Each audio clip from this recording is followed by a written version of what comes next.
Hi, I'm Nicholeen Peck, and I teach all over the world about parenting and good communications, how to build strong family bonds through the lens of the principle self-government.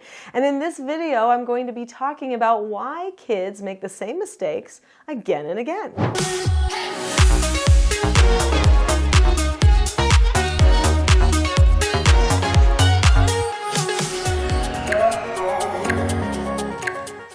It can be frustrating when children keep making the same mistake again and again. We've told them, we've taught them about it, but it just keeps happening. In this video, we're going to talk about why that happens and what we can do to help our children find success.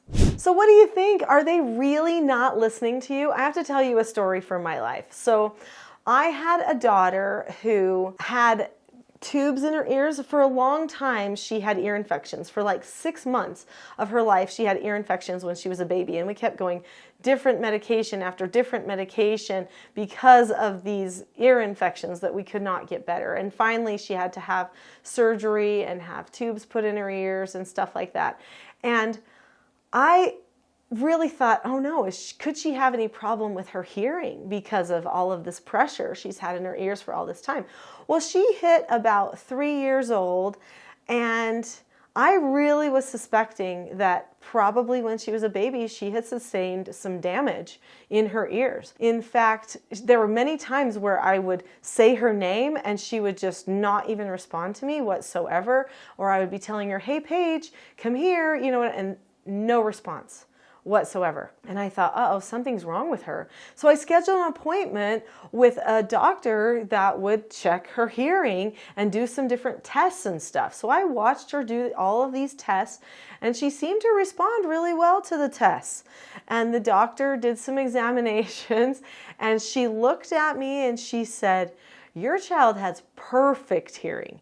In fact, better than perfect hearing. And I looked at the doctor and I said, well, why then when I even say your name, sometimes she doesn't even look at me and she won't come over to me, and she said, this is called selective hearing. And I thought, okay, so she doesn't want to hear me. Great.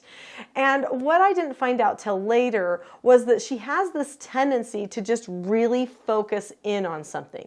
And so because she can get really hyper-focused in on something and just lose herself in it, in creating this thing or whatever it is, that she actually wasn't trying to ignore me. She just was only paying attention to the one thing at a time. Now, I think there were some other times she probably was trying to ignore me, but I do know that that was something with how she processed her world.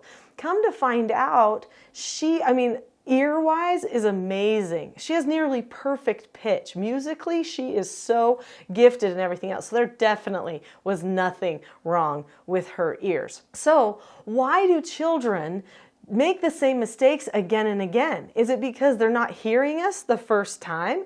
Is it selective hearing like my daughter had? Or is there something else to it? So I suggest to you that oftentimes there is something else to it. So in the case with my daughter, she was hyper-focusing in on certain things. When you have a person that has ADD or something like that, that could be a thing where they hyper-focus in. Sometimes people, ADHD, also same there. Autism, that can be a thing. But also just personalities. Some people, something really interests them and they decide not to pay attention to anything else for a minute while they're just focusing on this one thing. But another reason that it might seem like they're not wanting to listen to us is because probably we have started the habit of nagging.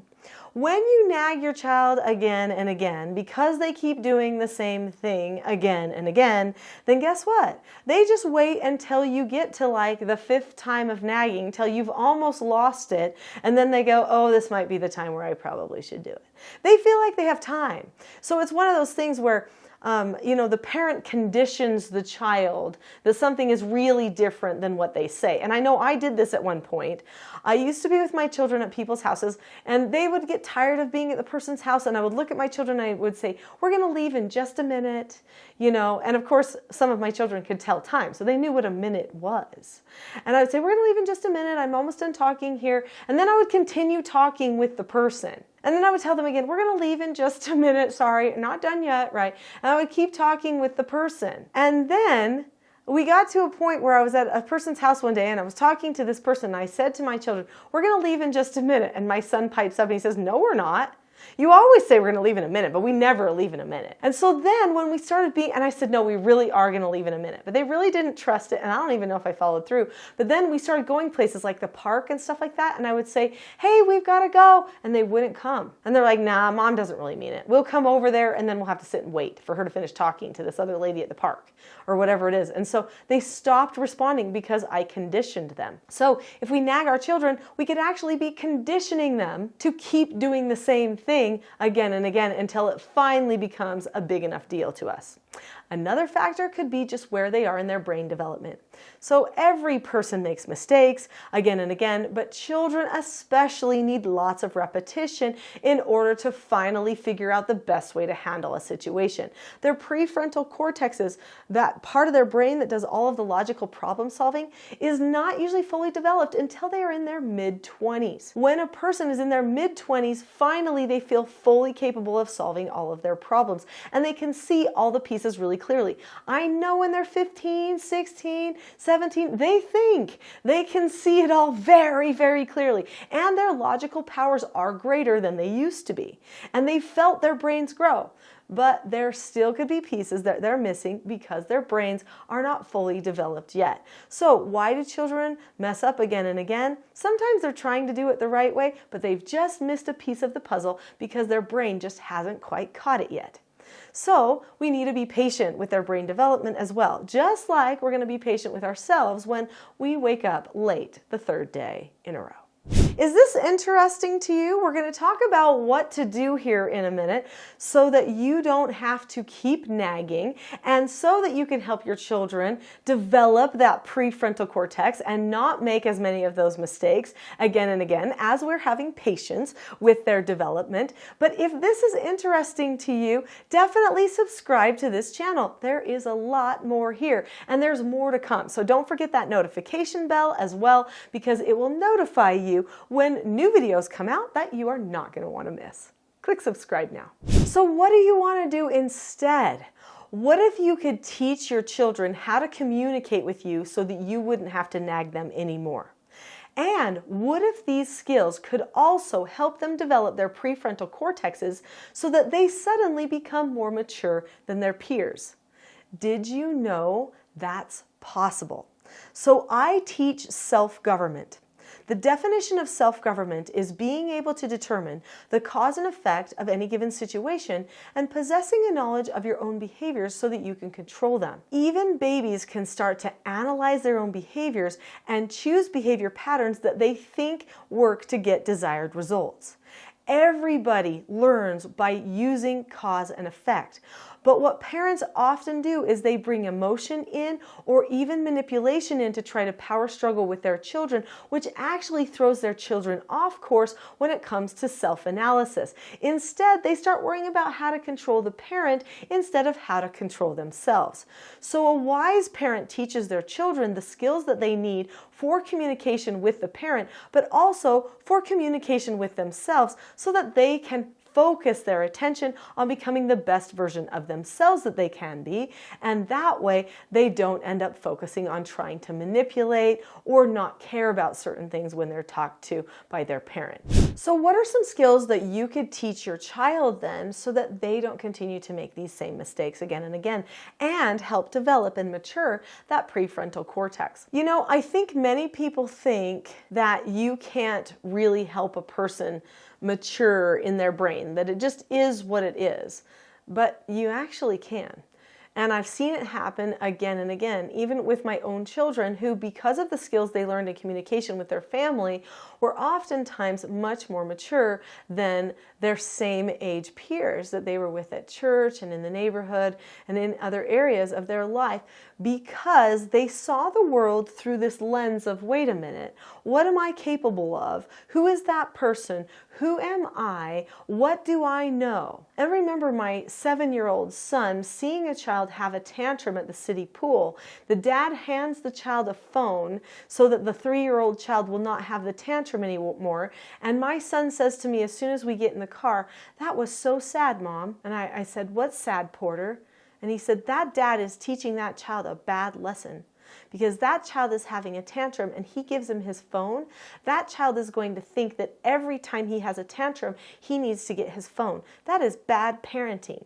My 7-year-old saw that. That's a very mature analysis of another adult's behavior. By the time my children were like 8 years old, they could teach the whole self-government program with me, because they understood the power of good communication with other people and the power of self-government that they had over themselves. Sometimes it's a little frustrating for them because they are a little bit more mature, but these skills are valuable. So I said to Porter, what would you have done instead of give your child a phone? If you knew the phone could make the child happy instantly, but you know it's not good for the child and it teaches the child a bad lesson, what would you do instead? So Porter looked at me and he said, Mom, that child just needs to learn how to accept a no answer.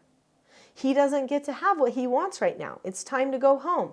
He needs to be okay with it. He needs to know the 4 steps to accepting a no answer. Those 4 steps are to look at the person or the situation, keep a calm face, voice, and body, say okay or disagree appropriately, and then drop the subject. He's like, that boy is not dropping the subject, and he's not happy because of it. The wisdom of my 7-year-old was directly related to him understanding those 4 steps to accepting a no answer. So there are 4 basic skills that, if you understand all the steps to those 4 basic skills, actually takes care of 99% of a person's behavioral problems. The 4 basic skills are following instructions, accepting no answers and criticism, accepting consequences, and disagreeing appropriately. They love disagree appropriately too, because this is the opportunity for them to be heard, to be understood, to maybe even change mom and dad's point of view. So if you teach them the 4 basic skills that they need for success, and you learn the skills that you need to be calm when you correct your children, then you will be teaching your child how to self-assess and choose to take action instead of only be reactive in your relationship. This is going to help them have greater success so that they don't repeat mistakes. Now, there are 5 different ways that I teach my children, and I teach all of these in my course, which is the TSG Parenting course. You can find it at teachingselfgovernment.com. Of those 5 ways, one of them is called effective correction.